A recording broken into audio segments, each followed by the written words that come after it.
ताल्लुक 15 शाबान का है तो इस हवाले से जो दो रिवायात हमारे सामने आती हैं जिनका माने तकरीबन एक जैसे हैं, जो कि ऑथेंटिक हैं, उसमें ये बात बयान की गई है कि अल्लाह सुब्हानहू तआला इस रात को अपनी मखलूक की तरफ देखते हैं और सिवाय मुशरिक के या वो शख्स जो कि बुग़्ज़ और कीना रखता है सबको माफ़ फरमाते हैं। तो इस बात से पता ये चला कि अगर आपके अंदर ईमान की कमी है या अगर आप लोगों के बारे में बुग़्ज़ कीना वगैरह रखते हैं तो बराए मेहरबानी 15 शाबान से पहले पहले इसको दुरुस्त करें ताकि अल्लाह सुब्हानहू तआला आपको माफ़ फरमाए। अब आते हैं उन ढेरों रिवायात की तरफ जो इस मौजू के ऊपर या तो बहुत ज़्यादा कमज़ोर हैं सनद के अतबार से या फिर मौदू हैं यानी कि फैब्रिकेटेड हैं, मनगढ़ंत हैं। और इससे पहले कि मैं आपके सामने वो बातें बयान करूं, नबी करीम सल्लल्लाहु अलैहि वसल्लम की एक हदीस है बिल्कुल सही है जहाँ पे आपने फरमाया कि एक शख्स के झूठा होने के लिए यही बात काफ़ी है कि वो हर सुनी सुनाई बात को आगे कर दे, लोगों तक पहुंचा दे। तो इसलिए हमें बहुत एहतियात करनी चाहिए कि इससे पहले कि हम किसी को कोई ज़ईफ़ रिवायत बताना शुरू करें या कोई उसको मनगढ़ंत रिवायतें सुनाना शुरू करें, विदाउट वेरीफाइंग फर्स्ट हमें खुद अपने बारे में सोचना चाहिए कि क्या हम झूठों की सफ़ में शामिल होना चाहते हैं या नहीं। तो सबसे पहले वो लोग जो ये कहते हैं कि इस रात को फ़ैसले होते हैं और तकदीर के फ़ैसले और रूहें निकल आती हैं वगैरह वगैरह। तो पहली बात तो ये कि रूहों का निकलना तो हमारे दीन में कोई टॉपिक है ही नहीं, क्योंकि जो शख्स एक दफ़ा फोत हो गया उसका मामला अल्लाह के साथ है, वो आलिम बरज़ख है। जो फोत हो गया वो वापस नहीं आता। दूसरी बात ये कि जो लोग ये कहते हैं कि इस रात में कुरान मजीद नाजिल हुआ था, ये बिल्कुल फैब्रिकेटेड बात है। इसलिए क्योंकि कुरान मजीद हम सब जानते हैं कि वो लैलतुल क़द्र में नाजिल हुआ था। इन्ना अंज़लनाहु फ़ी लैलतुल क़द्र वमा अदराका मा लैलतुल क़द्र, ये बच्चा बच्चा ये बात जानता है। और लैलतुल क़द्र जो है वो रमज़ान के अंदर आखिरी अशरे की ताक रातों में तलाश की जाती है। फिर वो अहदीस जहाँ पे लोग ये कहते हैं कि जी अल्लाह ताला समा दुनिया पे आता है और कहता है कोई है मुझसे मफ़रत मांगने वाला, कोई है मुझसे बख्शिश तलब करने वाला, कोई है मुझसे दुनिया और आखिरत की कोई चीज़ मांगने वाला जिसको मैं अता फरमाऊँ। तो ये बात सिर्फ निस्फ़ शाबान के लिए मखसूस नहीं है बल्कि हर रात को ऐसा होता है। ये वो तहज्जुद का टाइम है जिस पे हमें उठना चाहिए, अल्लाह ताला से दुआ करनी चाहिए, नमाज़ पढ़नी चाहिए। ये एक मसनून चीज़ है जो हम कर सकते हैं पूरा साल। इसके अलावा कुछ ऐसी रसूमात जो लोगों ने अपनी तरफ से घड़ी हुई हैं, फॉर एग्जांपल हलवे बना बना के लोगों को खिलाना या कब्रिस्तान जाना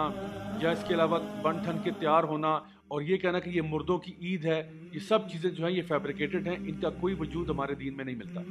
इसके साथ साथ जितनी भी अहादीस इबादत के एतबार से आती हैं कि इस रात को ख़ास इबादत 100 रकत नमाज पढ़ी जाए और 14 रकत नमाज पढ़ी जाए और यूँ पढ़ा जाए, ये सारी की सारी रिवायात फैब्रिकेटेड हैं, मौदू हैं और हमें कभी भी किसी तक मुंतकिल नहीं करना चाहिए। आप किसी भी ऐसे आलिम से जो हदीस का पुख्ता इल्म रखते हैं, चाहे उनका ताल्लुक किसी भी मकतबा फ़िक्र से हो, उनसे अगर आप पूछेंगे कि जी हमें बताइए कि जो अहादीस हम जिक्र कर रहे हैं क्या ये हदीसें सेहत के अतबार से सही हैं, वो खुद आपको बताएंगे कि हाँ इनमें ऐसी रिवायात मौजूद हैं जो कि बहुत ज़्यादा वीक हैं या फिर फैब्रिकेटेड हैं, मौदू हैं, यानी कि किसी ने खुद से घड़ी हैं। नबी करीम सल्लल्लाहु अलैहि वसल्लम ने कभी ऐसा जिक्र नहीं किया था। फिर रही वो बात कि लोगों का ये कहना कि जी इस रात को किस्मत के फैसले होते हैं, तकदीर के फैसले होते हैं, ये बात भी दुरुस्त नहीं है, क्योंकि ये फैसले भी लैलतुल क़द्र की रात में होते हैं। अल्लाह सुब्हानहू तआला फरमाते हैं तनज़्ज़लुल मलाइकतु वर्रूहु फ़ीहा बिइज़्नि रब्बिहिम मिन कुल्लि अम्र, कि इस रात को जिब्रील अमीन और फरिश्ते नाज़िल होते हैं हर फैसला लेकर अल्लाह ताला की तरफ से। So my dear brothers and sisters, अगर हमने वाकई अल्लाह ताला को राज़ी करना है, अपने गुनाहों को बख्शवाना है, तो क्यों ना हम वो अमाल करें और कसरत से करें जो कि नबी करीम सल्लल्लाहु अलैहि वसल्लम से, आपके सहाबा से, ताबईन से, तबा ताबईन से 100% साबित शुदा है। मसलन तहज्जुद की नमाज़ पढ़ना, खूब सदका खैरात करना, खूब टाइम लगा के जिक्र करें, कुरान मजीद 3-3, 4-4 घंटे कुरान पढ़े, लंबी लंबी रकत नमाज़ों की नफल नमाज़ें पढ़ें, कोई मसला नहीं इंशाअल्लाह ताला, ऐसे आप तमाम काम सारा साल ही कर सकते हैं। अब अगर कोई ये शख्स कहता है कि जी हम 15 शाबान को अगर ख़ास तौर पे कुछ इबादत कर लें तो उसमें हर्ज क्या है? हर्ज सिर्फ इतना है कि अगर तो आपका ये रोज़ का मामूल है तो ज़रूर करें, दुआएं मांगें, जिक्र करें, कुरान पढ़ें, ज़रूर करें। लेकिन इस रात को ख़ास करना ना तो नबी करीम सल्लल्लाहु अलैहि वसल्लम से 100% साबित है, ना ही सहाबा कराम से साबित है, ना ही अहले बैत से साबित है, किसी से भी साबित नहीं है कि वो इस रात को ख़ास तौर पर कुछ किया करते थे। तो दीन हमारा नबी से ही आ रहा है सल्लल्लाहु अलैहि वसल्लम से, आपके फैमिली से आ रहा है, आपके कंपेनियन से आ रहा है, तो क्यों ना हम वही अमाल करें जिनको वो अच्छा समझा करते हैं। अब पूरी बात का खुलासा ये है कि शाबान का महीना एक बड़ा ख़ास महीना है जिसमें नबी करीम सल्लल्लाहु अलैहि वसल्लम खूब रोज़े रखा करते थे। दूसरी बात ये कि कुरान मजीद में 15 शाबान की कोई ख़ास अहमियत मेंशन नहीं है। ये कहना कि जी इस रात को तकदीर के फ़ैसले होते हैं, ये चीज़ बिल्कुल मनगढ़ंत है।